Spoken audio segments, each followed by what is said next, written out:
Assalamualaikum warahmatullahi wabarakatuh, rekan-rekan pendata seluruh Indonesia. Jangan lupa like dan subscribe. Di sini saya akan menjelaskan berkaitan dengan data tersimpan dan data tersaved.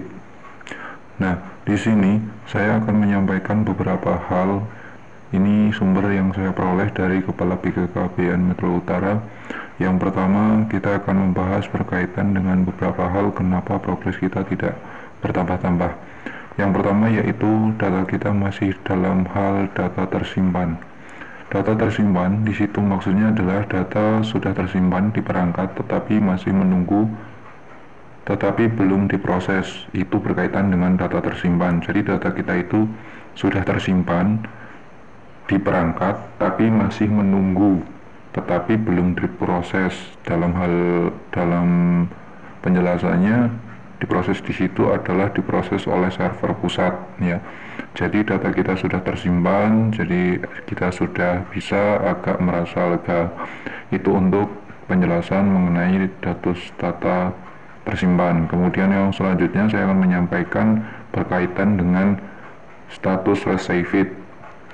Banyak kawan-kawan yang menanyakan berkaitan dengan status received. Di situ adalah data tersebut sudah terkirim ke server dan dalam proses untuk validasi. Hal ini dikarenakan masih menunggu antrian. Jadi data kita sudah masuk ke BKKBN, menunggu proses validasi. Nantinya akan muncul data tersebut memiliki keterangan valid atau tidak valid, atau anomali terkonfirmasi. Hal itulah berkaitan dengan data received.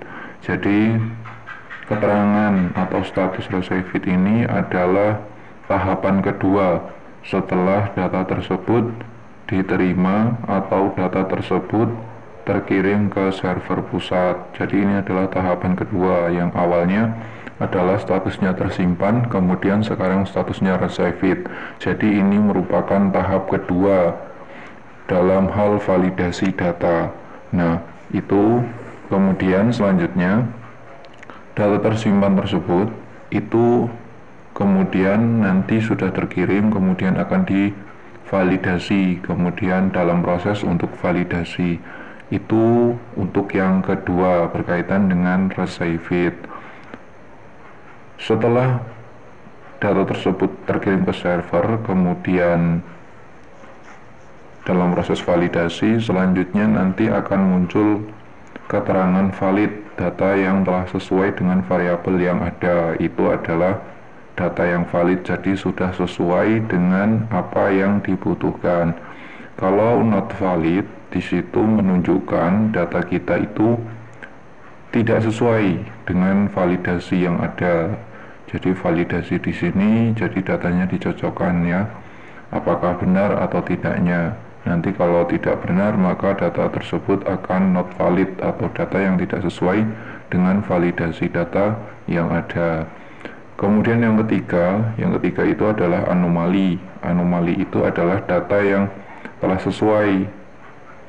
sesuai dengan validasi yang ada. Data tersebut namun di luar batas kewajaran.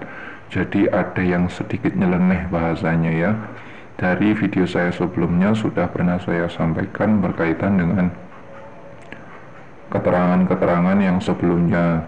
Jadi ini informasi terbaru yang saya peroleh dari salah satu koordinator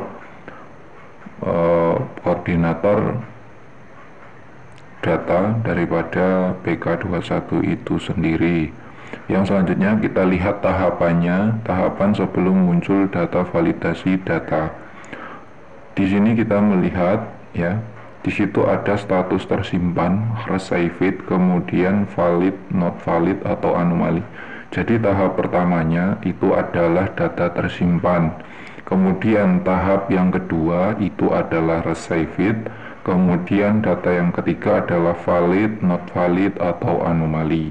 Jadi kalau data kita sudah muncul status keterangan received, maka data kita tersebut itu sudah masuk ke tahap yang kedua sebelum muncul keterangan atau status valid atau tidak valid.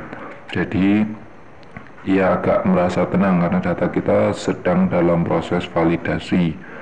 karena data kita sudah memiliki status received.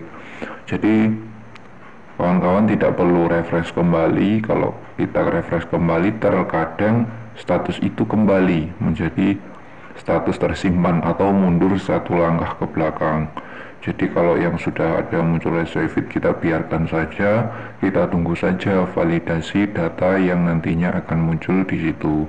Nah, itu berkaitan dengan pertanyaan dari kawan-kawan. Mudah-mudahan pertanyaan-pertanyaan ini dapat menjawab dari keraguan daripada kawan-kawan dalam pelaksanaan pendataan PK21.